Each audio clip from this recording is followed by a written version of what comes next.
Hello Kuwait and Philippines.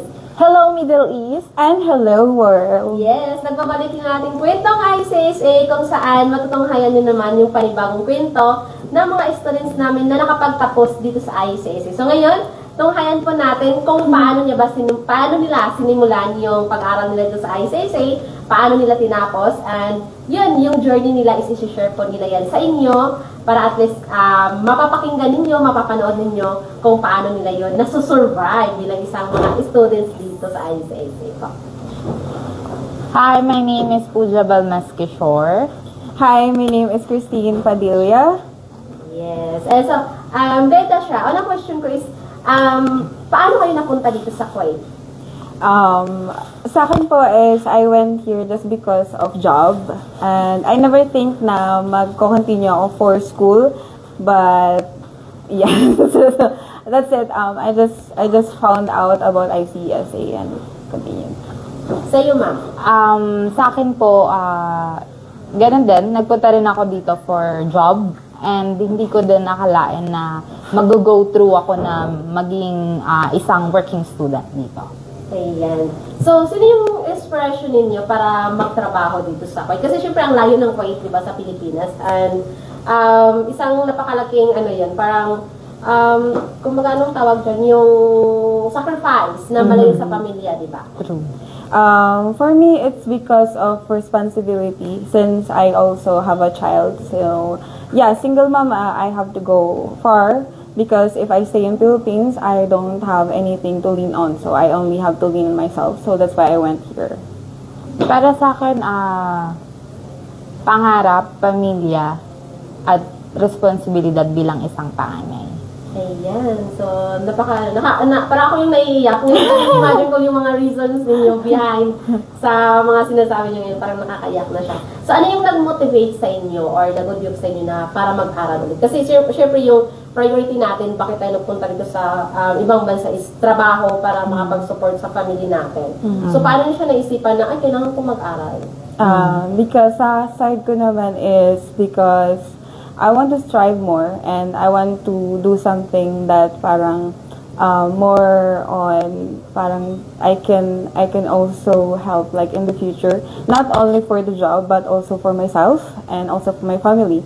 So nag-go through din ako because it's diploma. So I really do want to study back again because I really love that, but when I grabbed this chance because I want to continue my studying, and yeah, it's also like part of my life. So I really want to learn something different which I can learn from it like in the future, not just now. Yeah.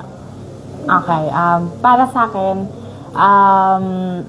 kasi gusto kong maging more, and naniniwala ko na it's not too late para sa, especially sa education. Kasi yan yung madadala natin until in the future. Yeah. And second thing is dahil sa responsibility. As a panganay, meron tayong mga kapatid na handa nating or nandun tayo sa responsibilidad na tayo ang tutulong.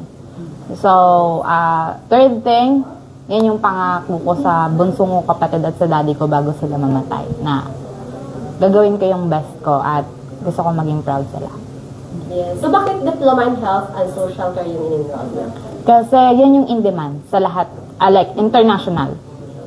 Hindi siya ganong kahirap hanapan ng trabaho kasi in-demand. Ang daming, tumataas ang level ng health and social care na mga home care na need ng mga kagaya namin. So, yeah, kaya yun yung kinuha ko. For me, it's not just because, I just said it a while ago, it's not just because of the work, it's also because of myself. Like, I wanted to improve something that I don't really know. So, I know to myself that I can improve that in the future, especially I can also help others. At the same time, I can also help my family and also myself. So, yeah. Yan. So, bakit ICSA yung napili po ninyo? For me, ICSA, kasi legit, number one. And then, ang dami kong napanood at nasaksihan na motivational and inspirational na story na mga estudyante na nanggaling dito. And subok. ang ICSA. Yeah, at the same time goes with me, ganun din. Kasi nakita ko lang talaga yung ICSA through advertisement. And na-encourage din ako na mag-try and to inquire kasi I really seen a lot of them that they are like going farther. So yeah, I just tried and actually it goes smoothly, yeah. Yes, thank you. And kumusta yung experience niyo bilang estudyante dito sa ICSA? It was Especially really as instructors. As a student, masaya. Kasi nandun yung ang dami mong nababanding na mga classmates, marami ka ring naririnig na mga different story galing sa iba't ibang classmates na mas magiging motivational ka. Yeah. So parang mas parang mas mapapag-go ka. Then, sa instructor kay Sir, thankful talaga. Thankful kami kay Sir Mark kasi super excellent talaga siya sa pagtuturo. And then, he do his best talaga na i-share yung knowledge niya at gusto niya na may matutunan ang bawat estudyante bago kami mag-move forward or move steps sa buhay namin or matapos matapos dito sa ICSA. Yeah, so sa akin ganun din naman po yung on-site. Pero as a student then I met a lot of people here.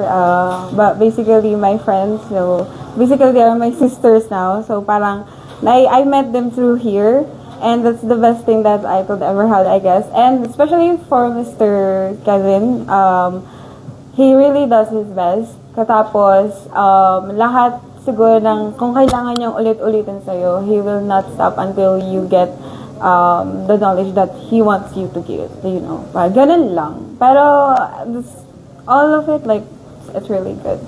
Yes, thank you so much. Yeah, so, sa tingin nyo, paano nakakatulong si ICSA na maging confident kayo sa career ninyo or sa future man? Or, for example, meron na kayong job na mapag-applyan na since tapos na kayo sa course. Paano makaka-help si ICSA? Sa tingin niyo, paano si ICSA nakakatulong na maging confident kayo? I think, Kasi para sa akin, yung binigay ng ICSA na knowledge, totally like sa skills natin, Yeah. sa skills na nag-gain ninyo while nag-aaral kayo dito sa kasi nadami kami natutunan which is yung proper way talaga how to handle the patient, lahat ng basic mechanic, body mechanics, lahat. So, meron kaming confident na gawin siya in the future kasi nandun na yung knowledge. It's not enough actually yung knowledge kasi kailangan pa naman din ng Experience. Para mas mag-gain or mas mag-more yung knowledge mo.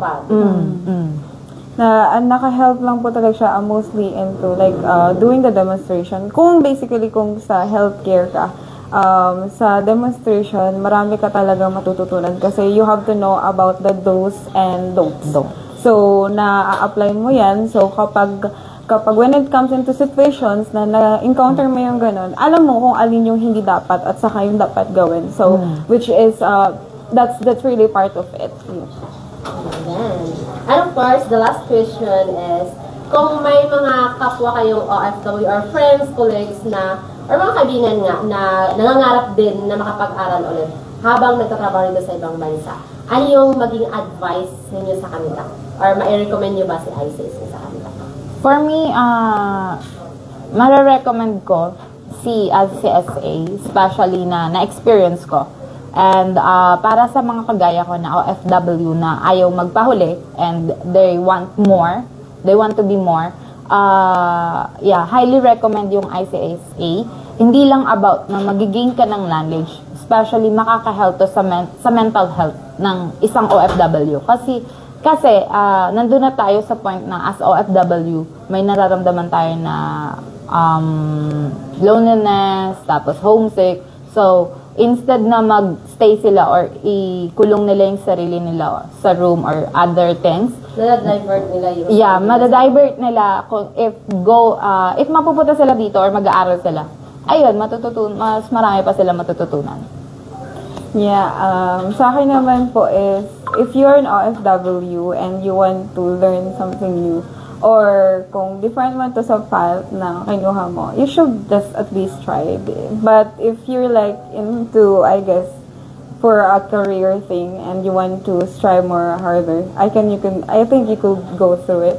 I recommend ICSA too because yung ICSA kasi is they're helping you through every steps.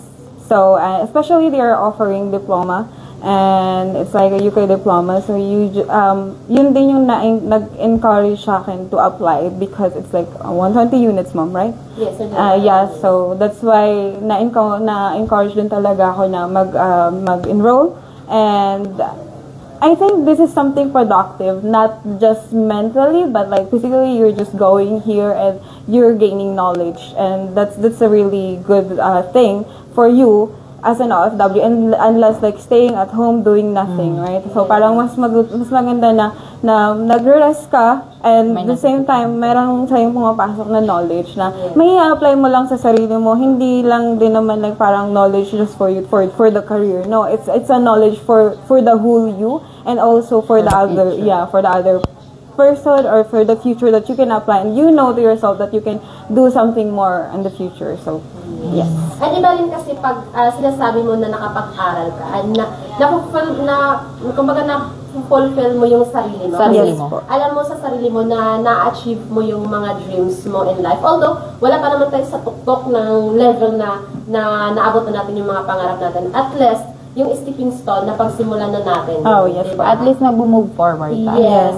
At least parang pinuproof niyo sa sarili niyo, ay, hindi pala ako stagnant, na dito lang talaga ako. So, meron pa pala akong ibubuga na kakayanin ko pala na mag-improve sa sarili, na matupad pa yung pangarap ko. Although kasi, pag nandito tayo sa ibang bansa, parang nililimit na natin yung sarili na parang, hanggang dito na lang yung trabaho kasi ito lang yung kaya ko. Pero once na nag-out of comfort zone ka, hindi mo siya malalaman na, okay, nandito na pala ako, tapos na ako sa pag-aaral ko. And ngayon, sobrang priceless ng happiness na to kasi napapatunayan sa sarili ko na kaya ko. Yes. Diba? Yan, ganun din yung nangyari sa amin. So, ganun din yung nangyari, ganun din yung na-feel namin. Tapos, mas more na happiness kasi nandun ka sa pinag-aaral mo yung sarili mo. Yes. Kasi iba yung pinagpaparal tayo ng parents natin. Kumbaga, nakano tayo doon na, ay, pinaparal ako ng parents ko. Pero iba yung sacrifice na sarili mo yung pinapaaral mo at the same time nakakatulong ka sa pamilya mo. Diba? It's for leveling yourself up. So, I think you have to step further though. So it's the best idea is you have to at least study or do something productive. At least you can help yourself. Kaya recommend namin ng ICSA kasi especially if naguguluhan ka pa right now at di mo alam kung ano yung gusto mo in the future and ayaw mo magstay sa kung anong meron ka and you want to be more, I guess, recommend namin yung ICSA kasi nandun yung inilalatag nilang lahat.